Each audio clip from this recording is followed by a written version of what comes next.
जय हिंद दोस्तों। Year 1528 Mughal dynasty ruler Babur एक फरमान जारी करता है, जिसके बाद उसके आर्मी का कमांडर बाकी तस्कंदी, जिसे आप मीर बाकी के भी नाम से जानते हो, जो कि उस वक्त अवध प्रोविंस का गवर्नर हुआ करता था, अपनी आर्मी को लेकर अयोध्या की तरफ निकल जाता है और वहाँ एक मस्जिद बना देता है। इस मस्जिद का नाम होता है मस्जिद जन्म स्थान। तो आप इसके नाम से ही समझ सकते हो कि यह मस्जिद कहाँ बनाया गया था। और इसी के बाद शुरू होती है हिंदुस्तान के इतिहास की एक ऐसी कहानी जो हजारों लोगों के खून से लिखी गई, एक ऐसी अनसुलझी कहानी जिसे सुलझाने में तकरीबन 500 साल लग गए। सरकारें आती रही और जाती रही, पर यह कहानी वहीं की वहीं रह गई। तो चलिए फिर समझते हैं इस पूरे मुद्दे को, आखिर क्या है राम जन्मभूमि का इतिहास।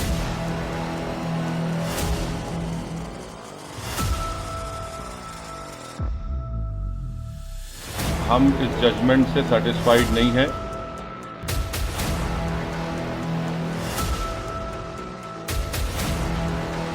ये विषय है अयोध्या में श्री राम जन्मस्थली पर भगवान श्री राम के भव्य मंदिर के निर्माण से जुड़ा हुआ है।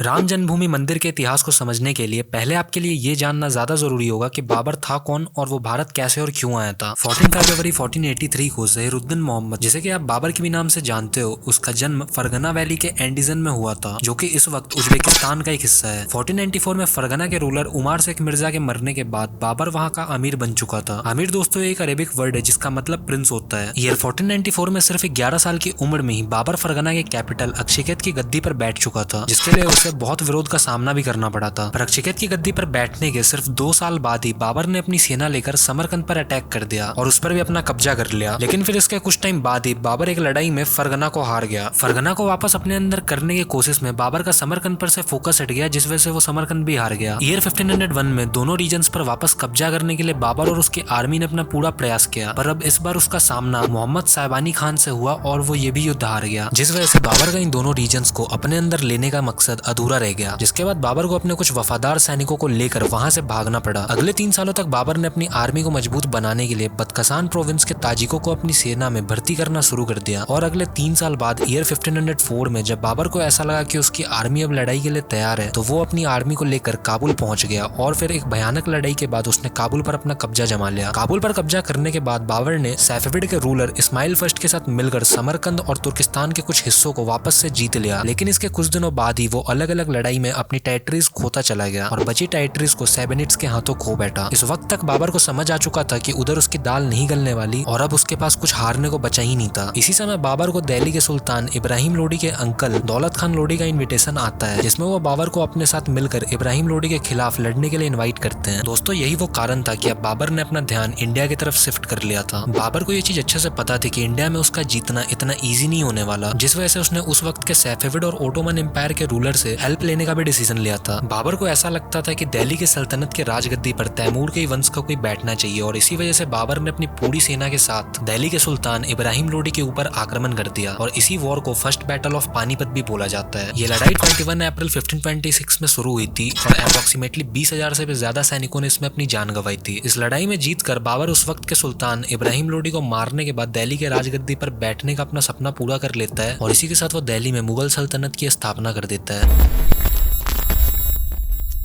दिल्ली के राजगद्दी पर बैठने के बाद बाबर पूरे हिंदुस्तान में मुस्लिम धर्म के प्रचार में भी इन्वॉल्व होने लगा था। उस वक्त उसने देश के अलग अलग हिस्सों में मस्जिद बनवाने शुरू कर दिए थे और उस दौरान में उसने कई सारे हिंदू मंदिरों को भी तोड़ा था। मिर्जा जान की एक किताब हदीके शहादा, जो कि पर्सियन लैंग्वेज में लिखी गई है, उसके चैप्टर 9 के पेज नंबर 4 to 7 में यह क्लियरली मेंशन है कि बाबर ने इस्लाम को ग्लोरीफाई करने के लिए कई सारे मंदिरों को तोड़ दिया था। इस बीच जो भी कुफ्र उसके रास्ते में आते थे उन्हें मार दिया जाता था। दोस्तों यहाँ कुफ्र का मतलब उन लोगों से है जो इस्लाम की आइडियोलॉजी में बिलीव ना करके उसका अपोज करते थे। बड़े मंदिरों की जगह एक बड़ा मस्जिद और छोटे मंडपों की जगह एक छोटा कनाती मस्जिद बनाया गया था। इतना ही नहीं, खुद मुगल बादशाह शाह आलम की बेटी ने सफियाए चहल नासी बहादुर शाही में ऐसा साफ साफ लिखा है कि बादशाह के फरमान पे मथुरा, बनारस और अवध जैसी जगहों पर बनी मंदिर जहाँ हिंदुओं की आस्था है, इस्लाम की मजबूती के लिए उन मंदिरों को तोड़ दिया गया और उन सभी जगहों पर मस्जिद बना दिए गए। साथ ही उन जगहों पर ऐसा रूल भी बनाया गया कि वहाँ किसी मूर्ति की पूजा नहीं की जानी चाहिए और किसी भी मुसलमान के कानों तक संघ की आवाज नहीं पहुंचनी चाहिए। दोस्तों अभी तक इन सभी चीजों को सुनकर ये तो आप समझ गए होंगे कि बाबर एक कट्टर मुसलमान था और वो इस्लाम को बढ़ावा देने के लिए किसी भी हद तक जा सकता था। ईयर 1526 में बाबर हिंदुस्तान आया था और करीब 2 साल के अंदर ही उसकी सल्तनत अवध प्रोविंस तक फैल चुकी थी। उसके सल्तनत के फैलने में सबसे बड़ा हाथ उसके आर्मी कमांडर मीर बाकी का ही था, जो कि उज्बेकिस्तान के ताशकंद से बाबर के साथ हिंदुस्तान आया था। मीर बाकी के दम पर ही बाबर ने नॉर्थ इंडिया के बड़े बड़े इलाकों में अपना राज कायम कर लिया था और इसी वजह से बाबर ने मीर बाकी को अवध प्रोविंस का गवर्नर बना दिया। अवध प्रोविंस के गवर्नर बनने के बाद मीर बाकी की नजर अयोध्या के राम मंदिर पर गई,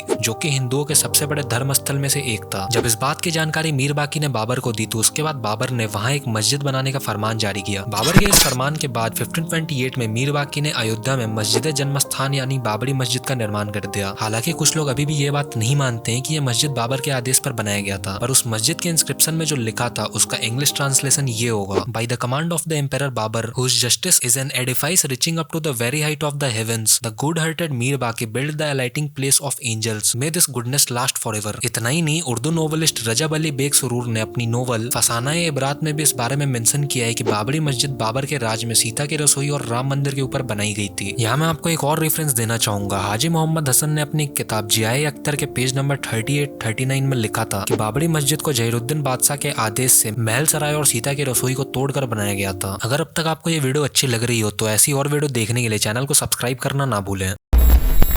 बाबरी मस्जिद हमेशा से ही एक कंट्रोवर्शियल मुद्दा रहा है, जिससे स्टार्टिंग से दो रिलीजन में टेंशन बढ़ती रही है। ऐसे में पहली बार 1855 में अयोध्या में राम मंदिर को लेकर हिंदू मुस्लिम दंगे हुए। ऑफिशियल डेटा के अकॉर्डिंग इस दंगे में तकरीबन 70 से भी ज्यादा लोग मारे गए थे। उसके बाद ईयर 1859 में ब्रिटिश गवर्नमेंट ने मंदिर मस्जिद विवाद को लेकर एक बड़ा डिसीजन लिया था और तब ब्रिटिश गवर्नमेंट ने इस पूरे मस्जिद पर घेराबंदी करके इसके 2 हिस्से कर दिए थे। मस्जिद के अंदर का हिस्सा मुसलमानों को दिया गया, वहीं बाहरी हिस्से में हिंदुओं को पूजा करने का अधिकार दिया गया था। इस पार्टीशन के बाद कुछ सालों तक तो अयोध्या में सब कुछ शांति से चलता रहा, पर फिर ये 1984 में शाहजहांपुर में हुए गौ हत्या को रोकने के विरोध में एक बार फिर से हिंदू मुस्लिम दंगा हुआ और इस बार हिंदुओं ने बाबरी मस्जिद के तीनों गुंबद को तोड़ दिया। हालांकि बाद में फैजाबाद के डीएम ने तीनों गुंबदों की मरम्मत करवा दी थी। 23 दिसंबर 1949 ये वो दिन था जब राम मंदिर को लेकर असली विवाद शुरू हुआ। इस दिन भगवान राम की मूर्तियां मस्जिद के अंदर पाई गई, जिसके बाद हिंदुओं का ये कहना था कि वो मूर्ति हमेशा से उस मस्जिद के अंदर मौजूद थी, पर वही मुसलमानों ने आरोप लगाया कि किसी ने चुपचाप रात में वो मूर्तियां वहां रखी है। यूपी सरकार ने वहां से उन मूर्तियों को हटाने का आदेश जारी किया, लेकिन वहां के उस वक्त के डीएम के नायर ने इस आदेश को मानने से मना कर दिया था, क्योंकि उन्हें पता था कि ऐसा करने से वहां पे दंगे हो सकते थे। जिसके बाद ईयर 1950 में फैजाबाद के सिविल कोर्ट में 2 केस फाइल किए गए थे, जिसमें पहले केस में भगवान राम के पूजा की इजाजत और दूसरे केस में उस मस्जिद के अंदर भगवान राम के उन मूर्तियों को रखे रहने की इजाजत मांगी गई। इसके बाद ईयर 1959 में निर्मोही अखाड़ा के द्वारा एक और केस फाइल किया जाता है, जिसमें वो क्लेम करते हैं कि वो मूर्तियां हमेशा से उस मस्जिद के अंदर ही थी। इस इंसिडेंट के बाद ईयर 1961 में यूपी सुन्नी वक्फ बोर्ड ने एक और केस फाइल किया, जहां उन्होंने उन मूर्तियों को मस्जिद से बाहर निकालने की मांग की थी। ये सारे केसेस कोर्ट में कुछ सालों तक ऐसे ही चलते रहे और इसी बीच ईयर 1984 में मस्जिद की जगह पर मंदिर बनाने के लिए विश्व हिंदू परिषद ने कमेटी का फाउंडेशन किया, जिसे आप आज बजरंग दल के भी नाम से जानते हो। 1 फरवरी 1986 के दिन 37 साल से चल रहा है ये केस एक नए मोड़ पे आ जाता है। एडवोकेट उमेश चंद्र पांडे के पेटिशन पर फैजाबाद के डिस्ट्रिक्ट जज के.एम. पांडे ने हिंदुओं को पूजा करने की परमिशन देते हुए ढांचे पर से ताला हटाने का आदेश दिया था। वहां पूजा करने का ऑर्डर मिलने के बाद बीजेपी, शिवसेना, आरएसएस और विश्व हिंदू परिषद जैसे कई ऑर्गेनाइजेशन ने मिलकर वहां एक मंदिर बनाने का डिसीजन लिया था, जिसके लिए 25 सितंबर 1990 को लाल कृष्ण आडवाणी के लीडरशिप में सोमनाथ से अयोध्या तक की यात्रा निकाली गई थी। लेकिन इस रथ यात्रा से जनता दल पार्टी के मेंबर्स बिल्कुल भी खुश नहीं थे और उस वक्त उत्तर प्रदेश और बिहार में जनता दल की ही सरकार थी। जब एल के आडवाणी रथ यात्रा को लेकर बिहार पहुंचे तो बिहार में घुसते ही उस वक्त के चीफ मिनिस्टर लालू यादव के ऑर्डर से उन्हें अरेस्ट कर लिया गया, पर वो इस यात्रा को रोकने में असफल रहे। उस वक्त पूरे देश के अलग अलग जगहों से कार्य सेवक इस यात्रा से जुड़ने लगे और उन्होंने इस यात्रा को जारी रखा। जिसके बाद 30 अक्टूबर 1990 को सारे कार्य सेवक अयोध्या पहुंचे, जहां यूपी गवर्नमेंट ने पहले से ही बाबरी मस्जिद के बाहर बैरिकेड्स और यूपी पुलिस को तैनात कर रखा था। भीड़ को देखकर उस वक्त के चीफ मिनिस्टर मुलायम सिंह यादव ने कार्य सेवकों को वहां से भगाने के लिए उन पर गोली चलाने का आदेश दे दिया, जिसमें ऑफिशियल डेटा के अकॉर्डिंग 56 से भी ज्यादा लोगों की जान गई, पर उस वक्त के लोगों की माने वहां मरने वालों की संख्या इससे कई गुना ज्यादा थी। इस इंसिडेंट के बाद पूरे देश के हिंदुओं के बीच एक आक्रोश सा छा गया था और देश के कोने कोने से लोग विश्व हिंदू परिषद के समर्थन में इस रथ यात्रा से जुड़ने लगे थे। जिसके बाद 6 दिसंबर 1992 को एल के आडवाणी, मुरली मनोहर जोशी, उमा भारती और बाल ठाकरे जैसे लीडर्स के अंदर 1.5 लाख से भी ज्यादा लोग अयोध्या पहुंचे और फाइनली बाबरी मस्जिद को उन्होंने पूरी तरह से गिरा दिया।